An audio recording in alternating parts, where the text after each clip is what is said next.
Well, if you've not been following along with what's happening in Memphis, it appears the Grizzlies and Morant are headed for a messy divorce. Oh yeah, this looks like He has been openly calling out the coaching staff and the media. He has been dogging it on the court, where Blake Griffin on Amazon, which by the way, Amazon has done a really nice job, I think, with NBA coverage. Blake Griffin did a really, really nice breakdown of all the ways that Morant is lacking for his team right now. And not, oh, he needs to score more. Oh, he's being too passive. It's like having a favorable matchup, getting the ball, and then immediately passing it back to the person who passed it to him. And then when he is cutting, like not cutting with force, and that leading to turnovers and all of these ways that Morant is negatively impacting his team. And then you've got Draymond Green on the Draymond Green Show on Odyssey podcast talking about it. It is a mess, for lack of a better term. He got suspended for conduct detrimental to the team. Got suspended for a game. You saw his post-game press conference, right? At his locker. Which one? The one where he said, "Just you're gonna have to ask the coaching staff." Yeah. Oh yeah, that's not a question for me. Ask the coaching staff. Right. Oh, you're asking We're at this that. Stage. Go ahead and ask the coaching staff about that. We're at this stage. Are we done? Oh no. How about you ask the coaching staff?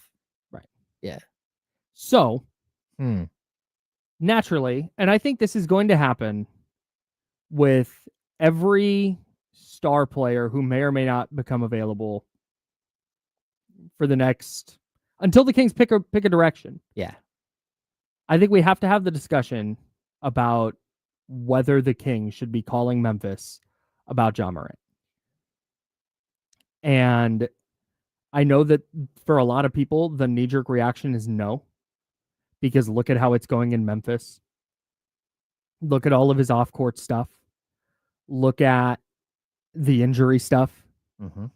Look at the fact that I don't believe Memphis has ever been past the first round with Morant. Wow. Is that right? I think that's right. I'm 85% sure that's right. That might be the case. I mean, wow. They have oh no, I'm sorry. They went to the Western Conference semis in the 21-22 season. Okay. So they've been past the first round once with Morant. Oh, that's right. They played Golden State. They lost in 6 in the 21-22 season. That was the only time they got past the first round. So I understand that reaction. But for me, the reason it's worth a conversation is because at some point in my eyes, the Kings are going to have to take a huge swing. And it's probably not going to be a perfect situation. It's very unlikely that a Luka Doncic situation is going to happen. Yeah, if there's a perfect player, the team would just hold on to them. Right. A perfect situation for the team, a perfect everything, they would just hold on to him. Yes. I do think, look, we learned something this summer about Scott Perry and sort of the direction that he's looking at, right? When there were definitely potential trade possibilities with Trae Young. And the Kings were like, nope, we're okay. Didn't really even explore it. No, because there was an option there, a definitive option that they could have landed Trae Young. And their thinking on it was, no, we'll pass, because the second he lands here, he's going to want a contract extension that hits like the $250 to $300 million range, and we're not in. Right. Maybe even more. So they're like, yeah, we're good. When it comes to Ja, he is under contract for another 3 years. I'm not sure, to be honest with you, what the back end of that deal looks like. What is year 3? But he is a big time money player. And like, if you're interested in making that type of move, it's going to cost you. I do have major concerns. I have major concerns about just about everything about Ja. Like, the injury history is not good at all. The 3-point shooting is not good at all for a guy who is a bulk scorer. And then the personality, the off the court stuff is it's not just like, hey, what are you doing? But to go and do what he's done multiple times with whether it's waving guns around or it's, going on Instagram after getting suspended for waving guns around, doing gun motions. Like there is a lack of doing the grenade. Yeah. He thinks that's funny. Maybe he's going to start using like an RPG and start doing like his inability to grasp that you're part of something much bigger and you need to actually grow the hell up has been a huge problem for me. Would I take the risk? Maybe, but I'm also not sure that I see a structure in place yet in Sacramento that could support him in the right way. Sure. Now, I'm going to make one of the most ridiculous statements I think I've ever made in my life. Hell yes. I'm so happy you just said that. I can't wait. Having Russell Westbrook to mentor John Morant may actually be something that makes sense. Although I don't know how. But I look at this and I go, you know what? Like, whatever they've done there in Memphis, like the whole time you're waiting for someone to put their arm around the guy and lead him down the right path. Yeah. And they never did it. And I'm not sure that the Kings have the infrastructure to do that. But if they do, it is probably because Russell Westbrook might be able to put his arm around somebody and say, hey, look, I've done this, this, and this in the league, and I haven't always been viewed the right way. But if you follow and you listen and you respect the game, because to me, that's the biggest thing. Yeah. When you go out there and you play against the Golden State Warriors and you walk away from that game and Draymond Green goes on a podcast and tells everybody how him and Steph Curry had a discussion in postgame about how you're not playing hard enough and you clearly are checked out and want to leave, bro, that's a problem. That's tough. That is a tough thing. And if you're going to quit on one team, you will quit on another. And so now it's not just that he has an obsession with guns and does stupid stuff on Instagram and that he has an injury history and that he's making $40+ million a year. There's also this thing that you are quitting 5 or 6 games into the season on the team that you're playing for. Yeah, he's playing 28.5 minutes a night right now. Yeah. Down from 30.4 last year. Down from 30.4? Yeah. Yeah, this is 30 minutes a night last year. This is a 35-minute per game point guard. It should be. His career high, 33.1 minutes, by the way. Yeah, that's wild. I am going to... I think everything that you just talked about matters, for sure, and factors into the Kings' calculations in this. I am very much in the Kings need to take a swing camp. It's why, despite my misgivings about Jonathan Kuminga, I thought that the Kings should very much push in. I went as far as an unprotected first, if that's what it was going to take to go get Jonathan Kuminga. R.I.P. Kuminga watch. We had a great run, and we may have another one. We may have another one. Jonathan Kuminga playing well to start the year, up in that trade value. But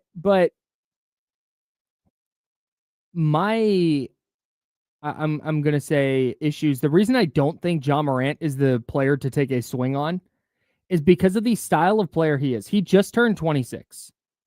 He is a year older than Keegan Murray. Yeah. Almost to the day. It might be to the day. What's Keegan? August 11th?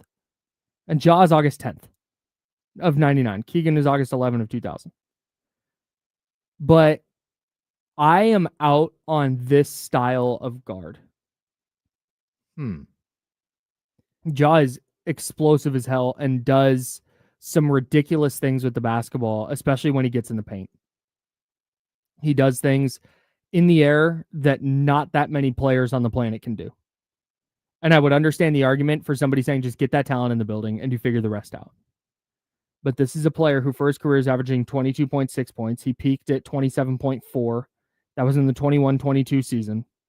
He averages 7 assists a game for his career, 7.4. His career high was 8.1, which he did in back-to-back years in 22-23 and then 23-24.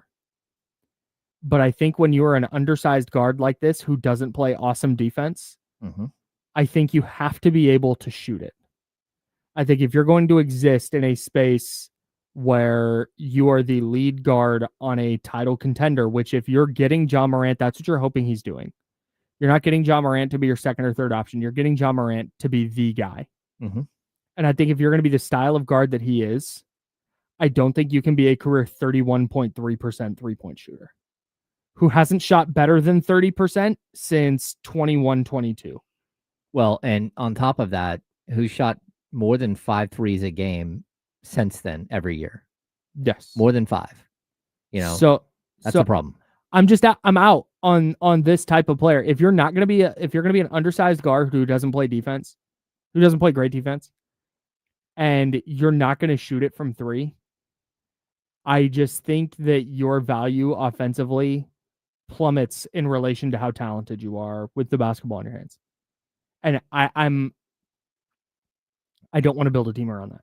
Okay, so I would play devil's advocate. Please. I would say, look, I think there was a point where the 2 up-and-coming guards in the league were De'Aaron Fox and Ja Morant. Sure. And Ja Morant and De'Aaron Fox, they aren't, fully similar.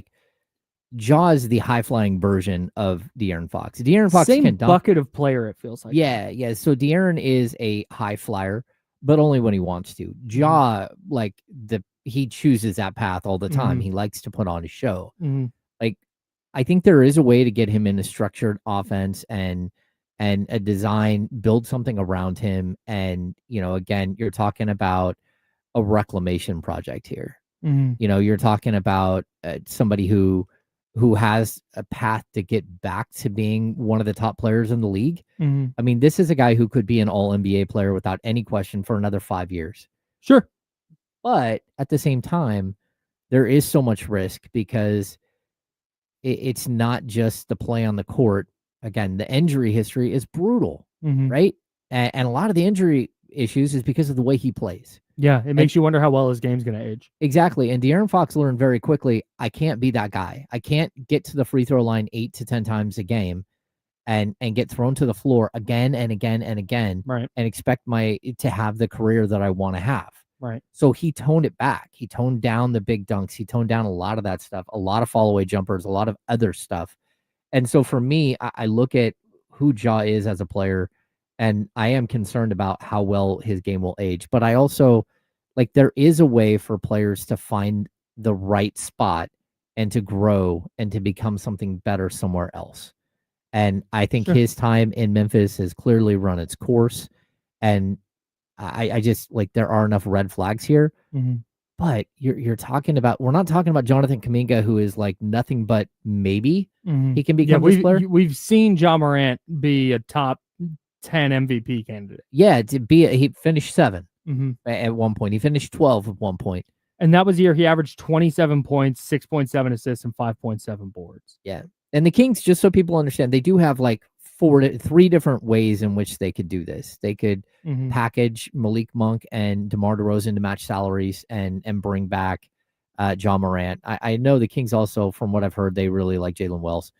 So there's always a possibility that you're working on something bigger, right? A bigger player movement. Memphis wants to give you Jalen Wells. Great. Yeah, there's also there has been a little bit of would Domantas Sabonis be a fit for the Memphis Grizzlies? That's a possibility. Or there's also Zach LaVine. Could you swap Zach LaVine and Ja Morant straight up for each other? I think the Kings, in a perfect world, would love to build a team around Ja Morant, Zach LaVine, Domantas Sabonis, and Keegan Murray, and then kind of figure it out from there. That's the kind of team, just to follow your path here on that. That's, to me, the way this would have to work. Yeah. Is you're spamming Domantas Sabonis, Ja Morant pick and rolls, and you've got Keegan Murray in one corner, and you have another shooter in the other corner. We'll say Keon Ellis for now, just because he's on the team. Yeah, Keon Ellis in the other corner, and Zach LaVine is your secondary playmaker who can create on his own when the offense bogs down. Yeah, and you still have a guy like Nick Clifford might be able to step up. Sure. If you're able to somehow get a Jalen Wells in that trade, now you got a small forward that you can help build around as well. Sure. I think there are ways in which this works. It really does depend on how desperate is Memphis right now to dump, to get away from the Ja Morant experience. And again, I don't even think you're throwing in a bunch of picks or anything else at this point. It's a mess. That's what's going to be interesting is, okay, Ja Morant publicly asks out. Miami get involved? Miami want to deal with it? Yeah. Does Milwaukee or Dallas? Does Dallas want to get involved? Yeah, I mean they're lacking the true point guard with Kyrie hurt. Like, maybe? Yeah, but to your point, all those teams might be like, no thanks. Like, we don't want to deal with that. And the Kings wind up getting him for salary matching in a heavily protected first. Yeah. Or the Spurs that the Kings have a pick swap with. Their pick that the Spurs have a swap with the Kings with. 2030, 2031. Like throwing that in. Yeah. And in that case, man, for all of the things we just said, and for all of the misgivings I have, if that's the deal that's on the table, because my no is in a world where it's like, all right, you're giving up multiple picks. You got to go salary matching. They want a young player back, and you're stacking this. I'm not this is not my all-in move. No. But if the big swing you can take is salary matching with one of your big contracts, i.e. Zach LaVine, or if you're packaging DeRozan and Monk, and you're not including anything other than that Spurs pick swap or a heavily protected first, that's where the why not factor. The risk reward starts to level out. Yeah. And that's what I'm so interested to see is if Ja does become available, what do those trade packages look like? How many teams are interested? Because that to me is ultimately going to decide whether I personally, not that Scott Perry's calling me for advice, but whether I personally would thumbs up or thumbs down that move. Yeah.